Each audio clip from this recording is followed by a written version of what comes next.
In other parts of this series, we have heard accounts of UFOs from airline pilots, Air Force flyers, and we have seen still photos and film sequences. These were analysed by scientists.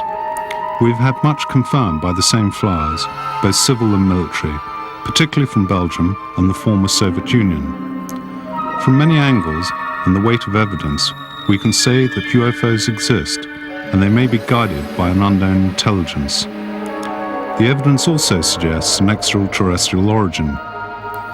This is the official line, even in documents from the US government, significantly written in 1947, after the Roswell incident, but before the formation of the Majestic 12 project. Other documents, especially from the FBI, indicate that the USA is almost certainly in possession of a downed flying saucer of some description. The bodies and of its occupants, alien or otherwise. This latter part in particular is open to speculation. Has contact been made? If it has, then it has been designated most secret, the most elaborate and extended cover-up in history, a truly cosmic Watergate. To try and establish the truth, or as near as we can get to it, we have collected statements from people who claim to have met aliens. These are disconcerting and for the most part unprovable. There are thousands of statements, and many coincide in detail. In July 1968, a Mr. Walter Rizzi's car broke down in the Dolomite Mountains in Italy, and he recalls it as if it were yesterday. I was walking for help, and suddenly I walked into a wall of fog, and at about 300 meters there was a huge UFO. I continued walking, and at about 40 to 50 meters to the right of the UFO, there seemed to be an enormous robot figure. It had 3 legs with 4 arms, and it seemed to be working outside of the object. I was befuddled. The light was incredibly intense, and it hurt my eyes. It had a kind of halo of orange-violet light, which reached about half a meter beyond the skin. The light didn't spread further than this halo, and where I stood was still dark. Dal centro dell'UFO si apre una luce arancione, a metà di questa luce nel centro c'era come una luce viola, e acceso un essere con un casco. I saw a figure with a glass helmet on. The eyes were like a cat's eyes, emerald green and white. His nose was also cat-like. It had a finely drawn mouth. The skin was olive-coloured and flawless. Its head suggested rubber, and was completely unwrinkled. He came towards me. Telepathically, he asked me where I came from. Un verde chiaro, oliva chiaro, chiaro, chiaro. E quando muoveva la testa così, era come se fosse di gomma, non faceva rughe né niente. Then he told me about them. He said they came from another galaxy, very, very far away. They were from another planet, which had at some point suffered from some kind of disaster. It was 10 times bigger than Earth, and it had 2 suns, a large sun and a smaller partner, the so-called binary star. E dal pianeta dove loro vengono è un pianeta, mi ha detto, che è 10 volte il nostro pianeta come grandezza. Ci sono 2 soli, un sole grande e un sole piccolo. E mi dice che quell'UFO dove sono loro è un trasporto, per quello è così grande, perché loro portano giro. The UFO was a transport ship, and they were collecting samples of animal life from our planet, some of which they put there in the first place. Their planet was similar to Earth and had plants and grass, but they needed animals. Come a suo tempo mi ha detto, altri extraterrestri della vostra galassia hanno impiantato. He went on to say that our planet suffered from some kind of imbalance, and that at some point in the future there would be an incredible disaster. A crack would appear in the crust of the Earth and in the middle of the Atlantic Ocean, and that would be the end. Non è bilanciato e nel prossimo futuro succederà un disastro sul vostro pianeta. E il disastro probabilmente, mi ha detto, sarà da una crepa che è nell'Atlantico alla quale viene sempre fuori del magma. Ha parlato anche di Dio. Quando gli ho fatto quella domanda, He also spoke about God. è rimasto stupefatto. When I asked questions, he looked at me as if I was a fool. Così cretina. When he looked at me, I felt undressed. I felt an inner happiness when he spoke, which I can't describe. I felt at one with everything. God was in me. God was in the air. God was in the air we breathe. God was in the words I spoke. L'aria che respiri è Dio, la terra dove pesti è Dio, i sassi, le piante, tutto quello che ti sconda è Dio.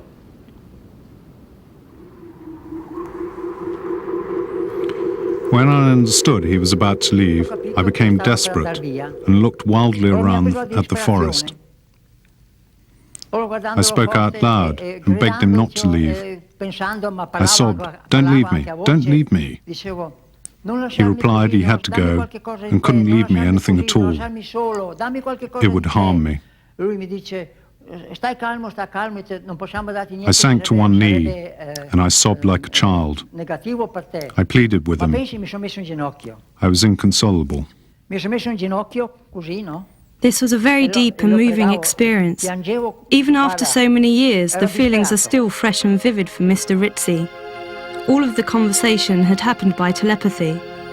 For a year after the encounter, Mr. Rizzi suffered from a skin problem and a neurovegetative disorder. His hair fell out, a common event among those who have had such a close encounter. These are the symptoms of radiation sickness.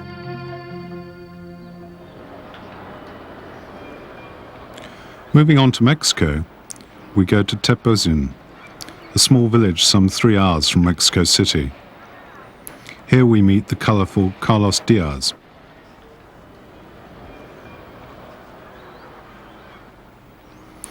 "15 years ago, a sequence of events changed Carlos' life forever. Several times he saw some enormous red objects and made contact with their occupants. These encounters have carried on ever since. The red lights seen by Carlos have been seen by the inhabitants of the area in the mountains around Tepoztlán, especially around a mountain called Cerro de la Luz. Translated, its name means Peak of Light. Even today, there are locals who claim to have made sightings. But Carlos has said he has made contact.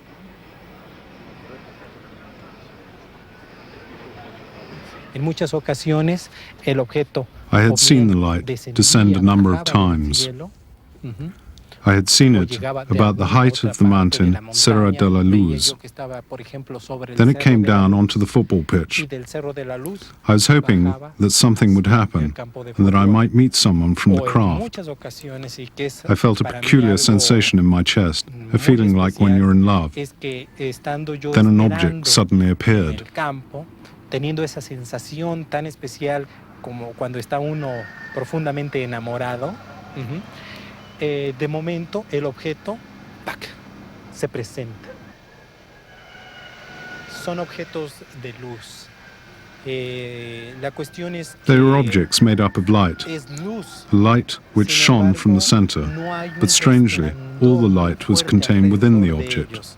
Es como si algo mantuviera esa luz encerrada en el I saw a metallic object, but even that became bathed in light. Me ha tocado ver The thing that surprises me a lot is that the parts moved from the solid state into the light and then back again. I saw it as a luminous little cloud, clearly defined, with millions and millions of luminous points. It was a spectacular sight. Luz. Es como si fuera una neblina, ¿sí? Una neblina luminosa, perfectamente limitada, en donde millones y millones de puntos de luz, de energía, entran y salen, entran y salen. Es un espectáculo verdaderamente bellísimo. Carlos even entered the UFO. El poder entrar a la nave es verdaderamente una experiencia imborrable.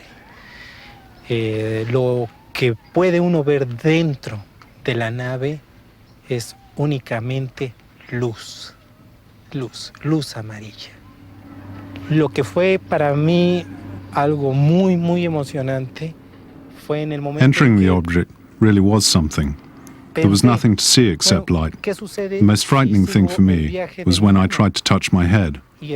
I noticed that my hand went right through my head before I realized I was making a gesture. It meant that even my body had transformed into light. I could see creatures, beings of form that they had taken on to come amongst us. They look like us. They change like this to be able to understand us. They're studying us.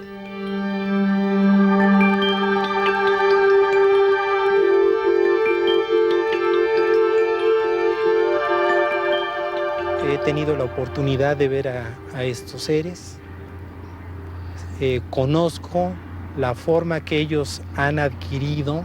Sé que han provocado cambios en su información genética para parecerse lo más posible al ser humano y poderse mover libremente entre nosotros y así poder entender el por qué hacemos las cosas.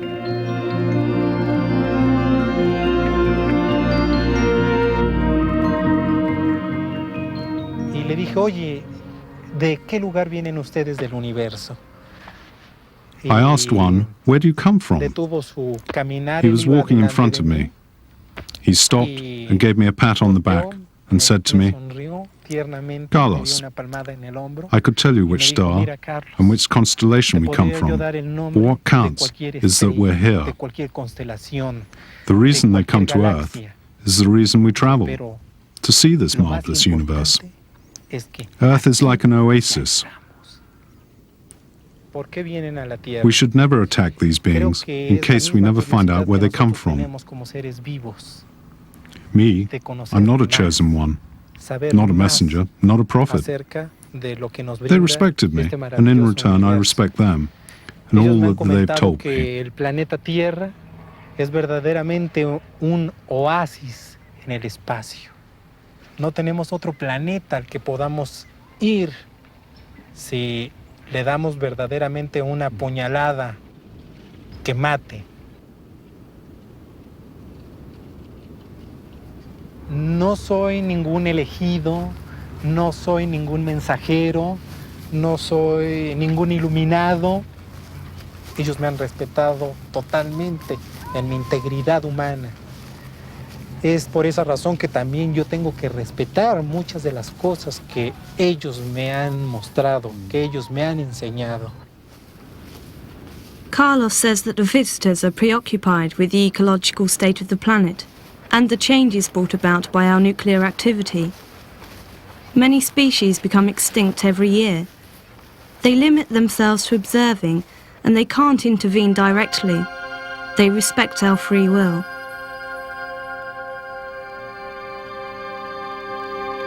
The photos and videos of Carlos have been analysed by Professor Quesada, a lecturer in information science at Seoul University, Mexico City.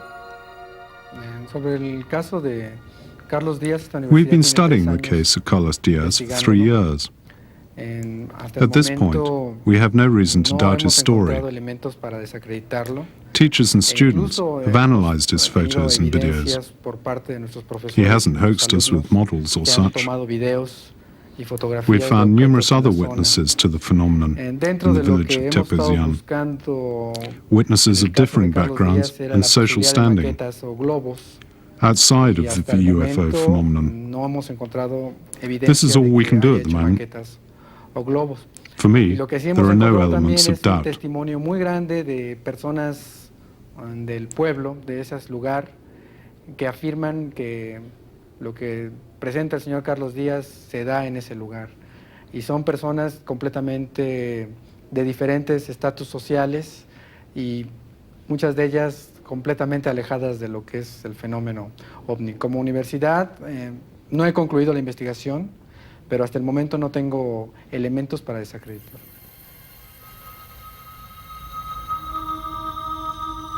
These are photos of UFOs taken in the Zurich area by Edward Mayer, better known as Billy Mayer, well known for his alien contacts.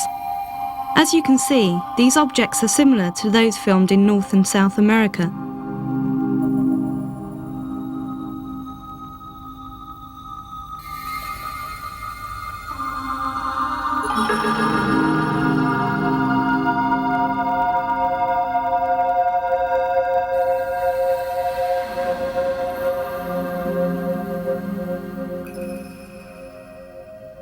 The adventures of Billy Mayer started in 1975, when an impulse took him to walk among the hills.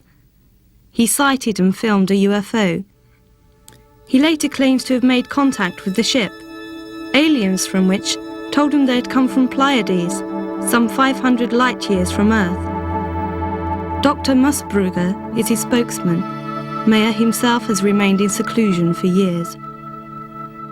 Die benutzen nicht den normalen Raum, sondern einen sogenannten Hyperraum. They don't use normal space. Und in diesem Hyperraum, They move around in a so-called da wird hyperspace. durch die, They reach us in speeds of excess of light speed. Man muss also zunächst einmal When in this dimension, the whole vessel and its occupants transform into an energy outside of time and space. einer Because of this, they can move about from one place to another in a second, and they can be where they want in a flash. Und wenn sie da drin sind, dann wird auch zugleich das gesamte Schiff mit sämtlichen Insassen in Energie zerlegt. Und dieses Energiepaket wird in Nullzeit, kann man ruhig sagen, von einem Ort zum anderen transportiert. Und sie sind im nächsten Augenblick schon am Ziel, wo sie sein wollen. As you will recall, this tallies with Carlos Diaz's description of the ship and crew as light. Even the Pleiadians were said to be concerned about the ecology of the planet and the use of atomic weapons which could destroy us and affect elsewhere in the universe.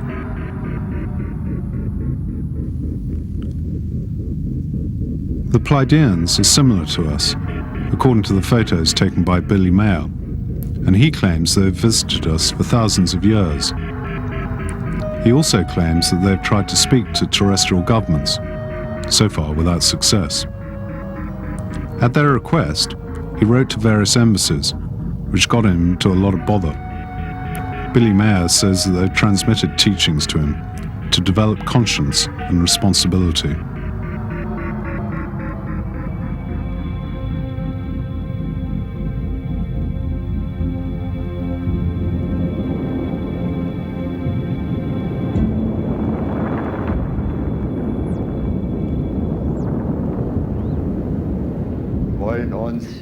Pleiadians teach us things that reflect ancient truths. In my opinion, they're authentic, the real laws of creation. We're instructed into a better way of life. Wohlgemerkt die echten schöpferischen Gesetze und Gebote, und das sind Direktiven für eine richtige Lebensführung. Billy Mayer is an extremely controversial character. After the first experience of contact in 1975, he set up a group for those interested in the phenomenon. This group was attacked and sneered at, and withdrew from the outside world.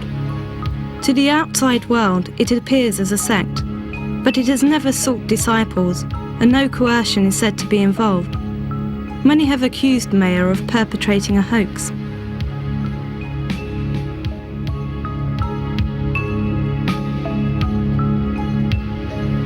Some materials such as these are certainly Nach fake. meiner Ansicht gibt es überhaupt keine Fälschungen, weil es idiotisch wäre, einmal echte Bilder und dann das. I don't think any falsification exists. It'd be stupid to show authentic photos first of all, then throw in a couple of fakes. Why should we want to do it? The Pleiadians have told us that some photographs from Billy Mayer have been doctored by someone to destroy his reputation. To destroy him. This is true. Yes, it's true. Das stimmt. Das stimmt. Part of Billy Mayer's material has been analysed over the last few years using the most advanced technology. The selection of items analysed was said to be genuine.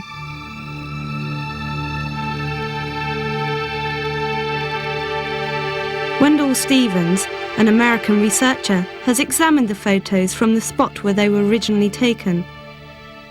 They lend themselves to this particular kind of verification, as all the photos have detailed panoramas and landscapes in the background. When we went from scene to scene, I could see that it would be impossible for anybody to have used a model to create the scene. And here's a man with only one arm, and he's got a broken camera that he can't look through because the viewfinder was one side of the lens and it had been dropped in the mirror and the viewfinder was laying down. He couldn't look through it at all. He couldn't adjust the focus. He didn't know, at that time, he didn't know much about photography. He never changed his light settings from f11.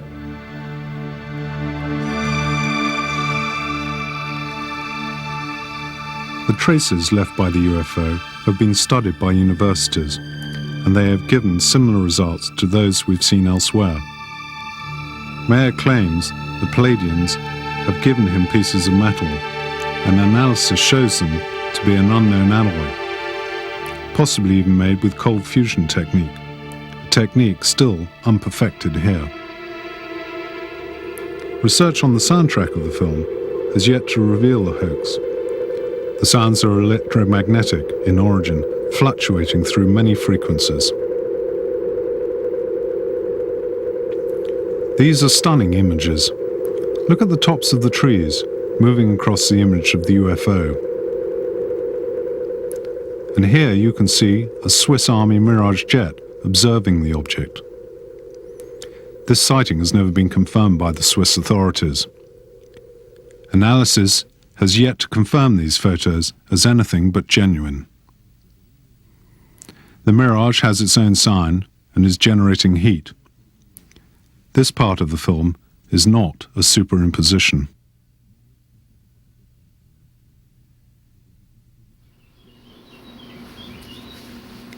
Giorgio Di Bitonto comes from northern Italy and recounts how in the middle of the 1970s he reckons to have had a series of meetings with high-ranking aliens.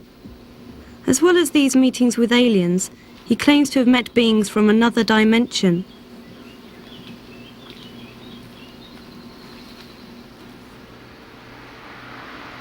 Di Bitonto and his female companion were called by an inner voice in a clearing where they witnessed the descent of a beam of strong white light.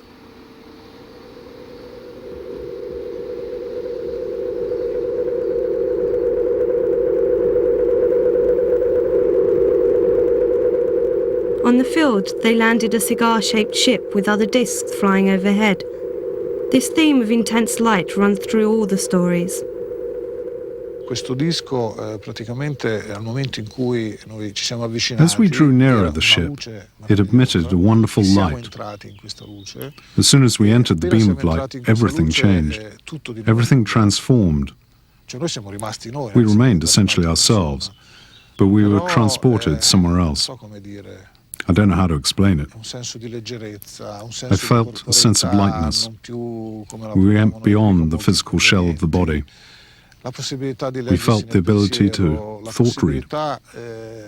We felt as if we could be in more than one place at once. It's very difficult to explain. The interior was filled with light, and this light had the ability to transport us elsewhere.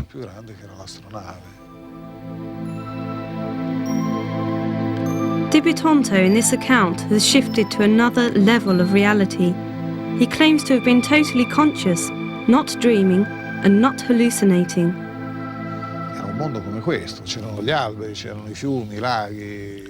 In our world, there are trees, rivers, the sun, clouds, all physical things. Everything is separate, and the beauty is from this, the vegetation, the sky. However, in that realm, it was light, it was energy, the reality of light.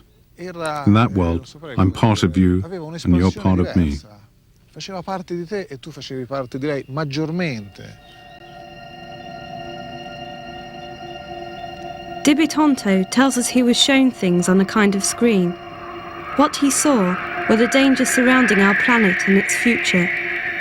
The planet is being strangled to death with pollution. The survival of life on Earth is threatened.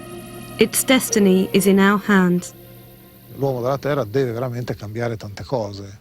Altrimenti non è che we on Earth need to change so many things. If not, it won't be an apocalypse or anger of the gods, but man who both builds and destroys and will destroy.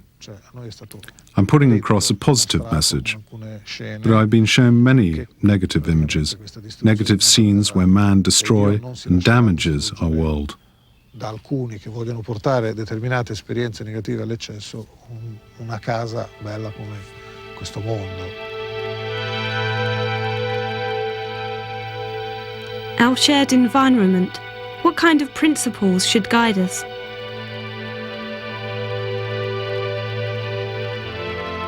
È l'amore, e come qualità dell'amore c'è stata indicata la bontà. Love. In any state of love, you need happiness, and you must overcome the self-centeredness natural to people. I mustn't allow myself to put myself first, to enjoy myself at your expense. We aim for universal harmony. Una cosa che viene a mio vantaggio, ma nettamente a tuo svantaggio. Quindi questa ottica aperta ci porta oltre questo limite e ci porta in un'armonia universale, in una finalità universale, dove tutto va a concorrere al fine che è buono. This is a vision in the great spiritual tradition. How does this all hang together? In terms of how are they intended to relate to the different levels of spirituality? How is vital energy shown? A noi fu spiegato che l'energia I tridimensionale. have explained that the three-dimensional energy forms a physical world. There are other dimensions that they call cosmic astral energy, not solid, but not yet spiritual. There's something in between. They can say that this kind of matter exists in 30 forms. We might have 3 dimensions, but they have more dimensions of a higher and more spiritual nature. The more you go into these levels of worlds, the further you are away from our material world, and the more insubstantial the energy. You carry on like this until you reach the ideal. There, all the forms or energies unite into one. More choices exist, if you can call them into being. Finché si arriva a quella barriera ideale che loro hanno chiamato la barriera celeste, oltre la quale ci sono tutte le forme e non ce n'è nessuna. Cioè lì le forme vengono create se vogliono essere create, perché c'è la totale libertà dell'espressione dell'essere. Dibitonto says that he's seen some manifestations of the Supreme Spirit at this higher level, but where there is still substance. Una era Gesù ed una era. I experienced all of this, and one of the people I saw was Jesus, and the other, the Virgin Mary. There were also Eastern Magi, Muslims, Buddhists, you name it. Islamica o induista o buddista, e quindi c'erano anche queste persone. The claims of Dibitonto remind of the many mystics claiming to have been carried in the heavens in chariots of fire or spheres of light. The talk of numerous dimensions has echoes in some religious traditions. Dibitonto does not consider himself a messenger, nor does he have disciples. In the context of UFOs, this mystic element sometimes seems surprising. This close encounter with beings made of light suggests angels, and the encounter with the aliens described suggests gods. This is a problem of the way language works, and not necessarily a sign that the witness is weird. Here we meet Giorgio Bongiovanni, who has married mysticism with the study of UFOs. He's a follower of Siragusa, a famous Sicilian contactee. Bongiovanni's is most strange because it is such a strong experience. I had a vision in front of an image of Mary. Out of the Madonna, shape emerged. It was a luminous globule, sort of bell-shaped, like a crystal bell, rather like the classic UFO shape that you see has been filmed or photographed, but not exactly the same. After this vision, an inner voice told him to go to Fatima, where in 1917, children had a vision of the Madonna.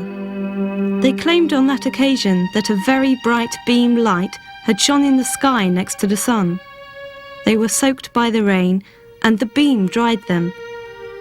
Bon Giovanni then went to Fatima in the hope of a sign. There was an oak tree, and I saw a light appear in the image of the Madonna, and it gave me a long message.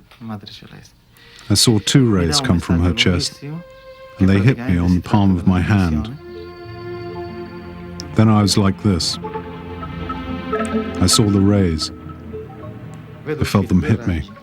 It was so strong that I thought I'd die with the pain. Qui, nel palmo delle mani. Perché io stavo così. Allora, quando ho visto, io vedevo il raggio, la gente non vedeva niente. Ho visto colpire nel palmo delle mani e io mi sono sentito morire dal dolore. These marks are called stigmata, and he has received the stigmata on his hands, feet, chest and forehead. The mysterious phenomenon has lasted for years and has been studied by several doctors. The blood, which comes out the wounds, is alleged to have peculiar properties. They bleed copiously every day. Io non devo rivelare niente, devo solo testimoniare quanto la Vergine Maria disse a Fatima nel 1917. Siccome quel messaggio è di estrema attualità, This is a shocking and genuine dice phenomenon. tante cose, la conversione al suo cuore immacolato, la conversione a Cristo, l'invito agli uomini a cambiare, l'invito alla Chiesa a cambiare. E parla anche di una cosa veramente straordinaria, del ritorno di Gesù sulla terra. Una seconda cosa mi chiese, di parlare di una rivelazione, e cioè che non siamo soli nell'universo. Adesso devo preparare l'umanità a questo incontro, perché ci sarà tra intelligenze che vengono dagli spazi esterni con l'intelligenza umana di questo pianeta. E ci sarà Bon prima che Giovanni Gesù is ritornerà. convinced this is an alien intervention. Gli extraterrestri sono esseri che sono stati creati dalla stessa intelligenza, dallo stesso Dio che ha creato noi. Soltanto che queste civiltà sono state molto lungimiranti, molto intelligenti ad accettare la visita e a riconoscere la visita di coloro che li ha creati. Quindi il rapporto tra esseri extraterrestri e Gesù Cristo, diciamo che sono degli uomini come noi, più evoluti di noi, che hanno accettato la redenzione. E quindi questo gli ha provocato un balzo evolutivo nella loro civiltà da farli rendere coscienti, da fare realizzare He's convinced dei valori these aliens che are noi non intelligent realizziamo. and sympathetic.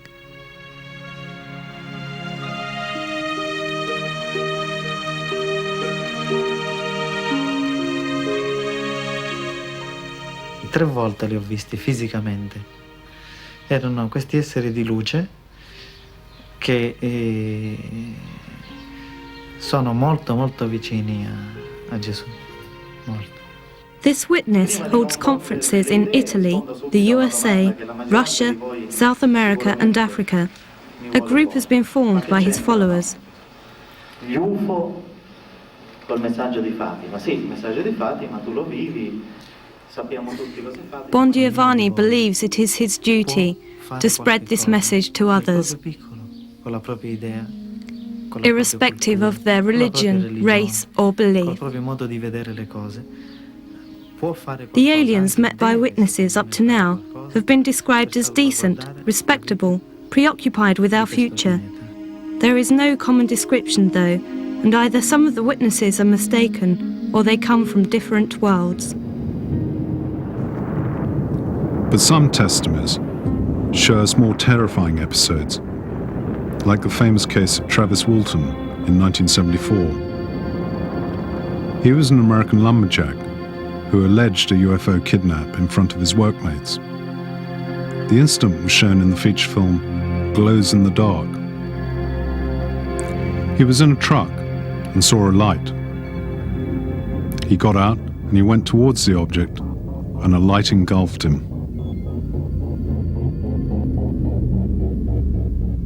I don't know how long. I believed that I was in a hospital. But when I finally got where I could focus my eyes, I saw these creatures standing over me. And I just flipped out. I just became hysterical, fought them off. And I was pretty hysterical for the entire time. I was put on a table, and a mask was put over my face. And I tried to fight against them at that point, but I blacked out. They were humanoid in the sense that they had 2 arms and 2 legs and like that, but they were definitely not human. They had no hair on their heads. They were small, sort of a pale, whitish gray skin, very large eyes. It was just very frightening the way they looked at me. And the next thing I knew, I found myself lying face down outside in the cold. And I looked up, and there was a light above me, and I looked up to see where the light was coming from. And it went off just as I looked. So I don't know whether there was a hatch closing, a door closing on this craft, or if a light was turned off or something. But I saw the craft just for an instant before it shot straight up into the sky and was gone. At last, Travis Walton found himself in the woods. He had 5 days' growth of beard. His companions had been arrested for suspected homicide and had been forced to take a lie detector test. Even Walton was made to take the polygraph test. Well, you know, I say in hindsight, maybe they weren't so bad, but nevertheless, if I were to be in the same situation again, I think I would stay in the truck with the other men. In the Piedmont countryside, Maurizio Cavallo, a very respectable person, was the alleged victim in 1981 of several kidnappings. On a night when he was with his friends, he spotted a burning light in the sky. From that moment on, inner voices started to talk to him, and he went to the place where he saw the object. Suddenly again, I saw a huge descending ball of light. I was picked up by an object with very strange lights, which shone very brightly. Mi sentii svuotato.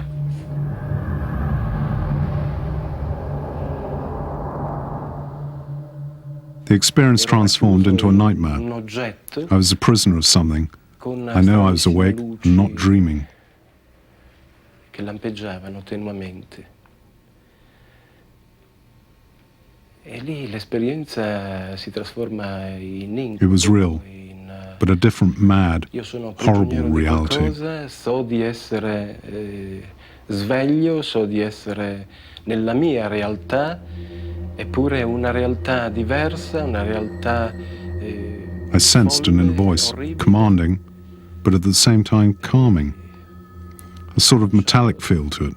Dentro di me a farsi udire una voce, un suono imperioso, ma nello stesso tempo calmo, quasi metallico, con delle inflessioni metalliche.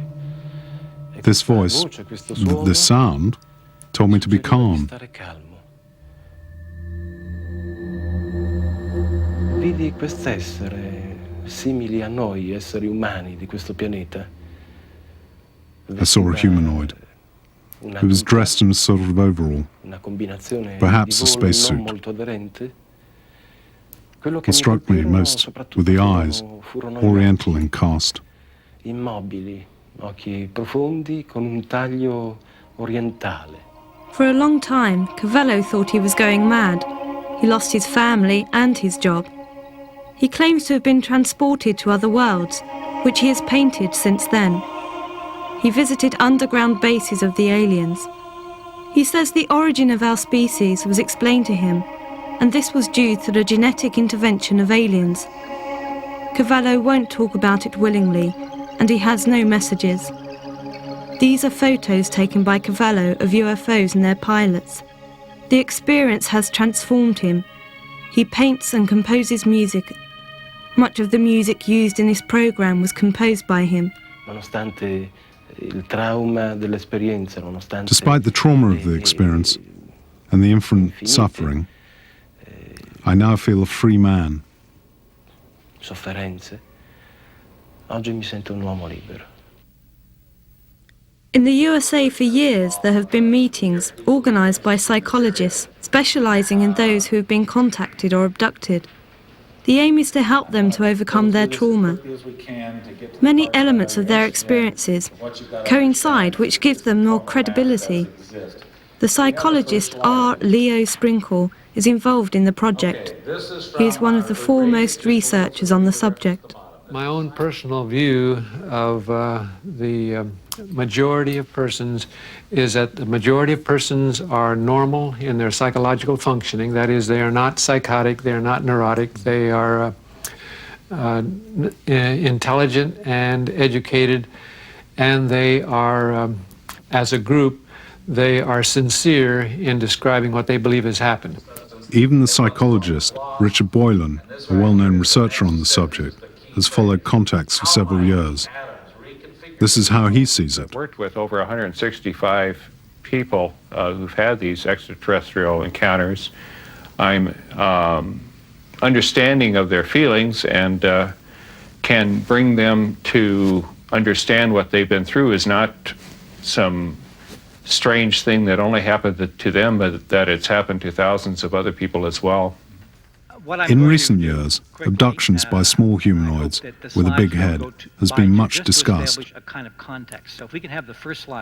These are identified by the grey colour of their skin. There have been many incidents in the USA, but also in Europe and elsewhere. Bud Hopkins is one of the most leading researchers on the subject. He has followed many hundreds of cases all over the world. He helped those kidnapped to overcome their trauma through hypnosis,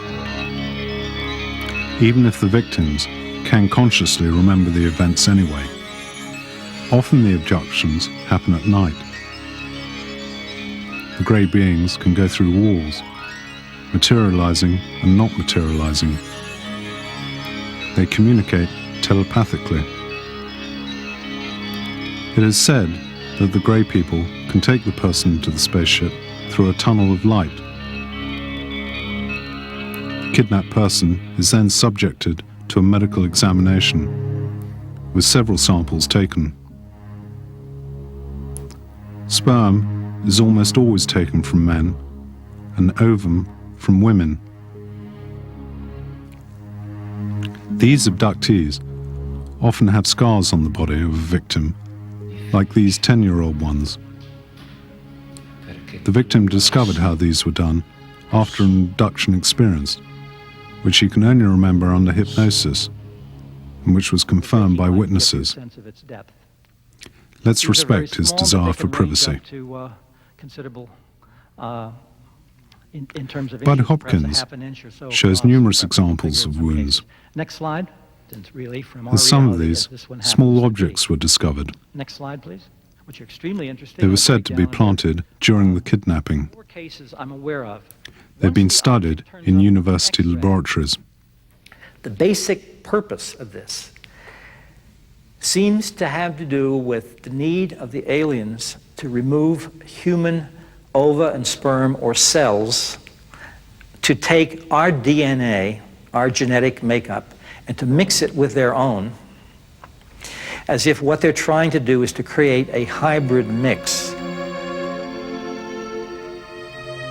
The woman might be re-abducted months or even years later and shown a tiny baby, which is a strange mix of human and alien characteristics, and they are told in the UFO that this is your child, and they are asked to bond with the child, to hold it. In other words, their connection with us, particularly on an emotional level, is very slight. It's as if they don't understand human emotions. And just as they have been trying to learn about human reproduction, I think they're trying to learn about human emotion. I think they're very interested in simple things to us, like how we care for our children, how we care for one another, how romantic relationships begin. All the things that make us most human, they seem very interested in that because it seems that they don't have that themselves. They seem to have their own needs, their own projects, their own agenda. And it does not seem to have anything to do with the good of mankind. At the same time, human beings have a whole group of fears, paranoid fears of enemies or devils or whatnot, demons. There's no sense that they have ever deliberately wanted to harm anybody or tried to harm anybody. This is what makes the whole phenomenon so finely puzzling. It doesn't fit human fears or human desires or hopes. That makes me believe that they are a completely external element in the universe, which has its own needs, its own patterns of behavior. They are doing terrible things to humans only by accident. In other words, the trauma that happens and the physical problems, I don't think are intended, but they do occur. But is this proof? Besides marks on the body, what is real? I collect, for instance, drawings that people make of certain symbols that they've seen inside the craft, certain like writing, never been published. I have about 35 examples that are virtually identical.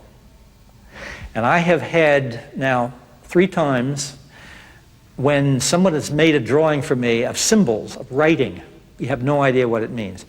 But they've seen writing inside a craft. When they were finished making the drawing, I have shown them other samples of other people's identical to theirs. And in all 3 cases, the people have burst into tears because it was too upsetting to have that confirmation. They didn't want it to be true either. Your total self, to let in... Certainly these things are so upsetting, in spite of the proof offered by Hopkins, it's better to deny them. Professor John Mack, lecturer in psychology at Harvard, was involved in the case of Hopkins. In the beginning, Mack was skeptical, but later studied 50 other cases. The experiences of the abductees are entirely real. I have no reason to believe or to conclude that anything different than what they report has occurred. My field is psychiatry. I did not write a word on this subject until I had spent 2 years working with over 50 people, spent hundreds of hours, and concluded that they were telling the truth, that these were real experiences, that what had occurred to them in some cases was deeply disturbing, in some cases was quite enlightening for them.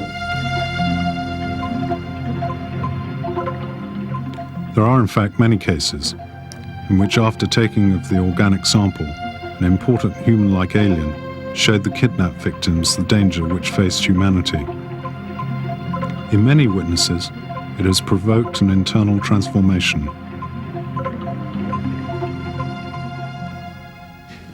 By demonstrating that we are in connection or in relationship to some other intelligence, the source of which we do not know, but which reaches us with a certain vigor, reaches apparently hundreds of thousands, if not millions of people.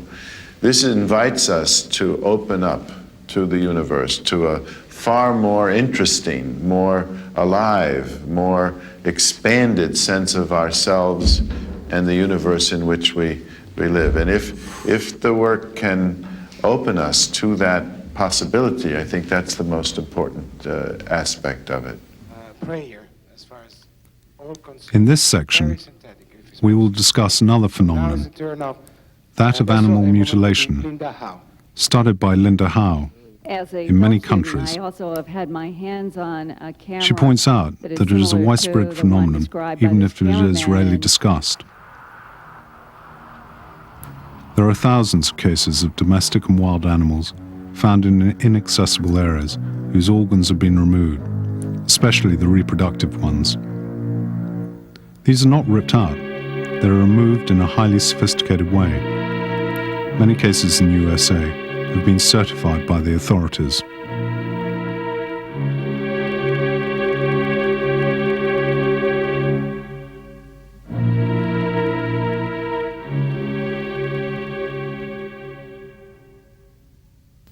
The hallmark of why this was considered so strange right from the beginning in the 60s when it was first reported.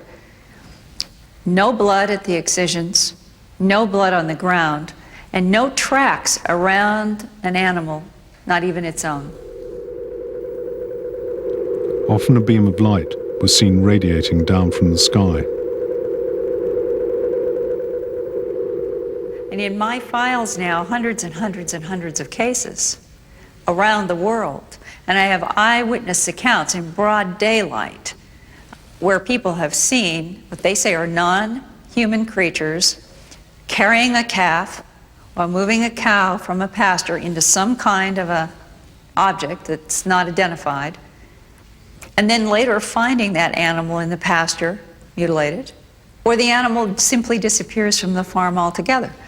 And some of the most, probably the strongest eyewitness testimony have half a dozen cases in the United States where people have seen a beam of light come down of an object in the night sky, come down around an animal. The animal rises in the beam of light.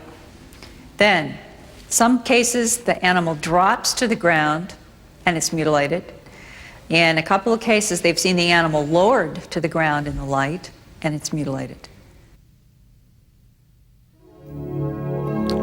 We started this program saying that there were official reports on the existence of alien UFOs, but nothing about on who pilots them. We've heard numerous accounts from witnesses to say that they've made contact with aliens, highly developed beings, respectful of our independence and concern for our future.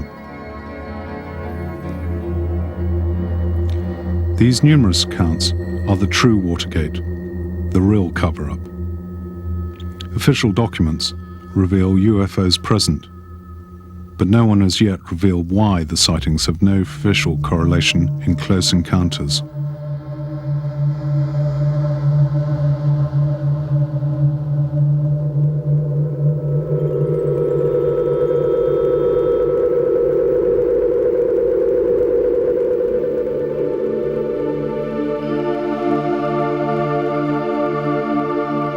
A number of the encounters are expressed as mystical experiences. This may be the language we feel necessary to communicate such intense feelings in, when they're good ones. But there are also worrying cases of human abduction, experimentation, and animals maiming. Our visitors seem to have many aims and many guises.